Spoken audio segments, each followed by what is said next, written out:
Hace 14 años, Felicitas perdió la visión debido a que tenía los niveles de azúcar en la sangre elevados. Su páncreas no generó la insulina suficiente para regularlos. Veía así como opaco, como el cristal opaco, así. Entonces fue lo que me acuerdo que le dije a mi esposo, ay, le digo, no veo. Y entonces me dijo, ¿pero por qué? No, pues no sé. Fue como fuimos al hospital y tenía alta el azúcar. Tenía 480 de azúcar y por eso había perdido la visión. Afortunadamente el ojo no estaba dañado, por lo que poco a poco recuperó la vista con el tratamiento adecuado. Sin embargo, en ese momento no sabía lo que sucedía. Pues sí, pensé, dije, pues creo que hasta aquí se terminó pues no la vida, pero sí mis actividades, ahora qué voy a hacer. Lo primero que uno debe de hacer es, la verdad, checar al médico. Cuando uno se da cuenta que va continuamente al baño o la sed, todo eso, pues son síntomas. Son síntomas. También el sueño.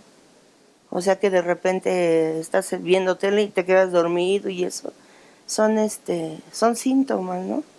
De que el azúcar está, pues puede ser que también esté baja o alta.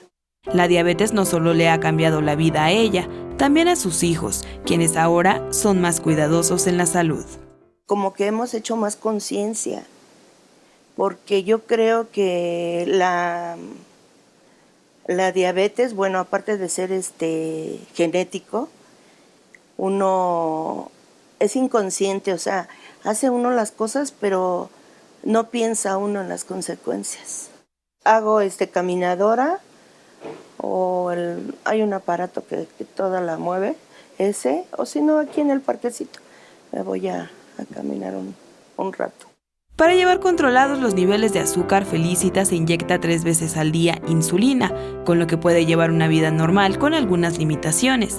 El estilo de vida es extensivo hacia sus seres queridos, ya que el padecimiento es hereditario y prefiere prevenir una situación similar.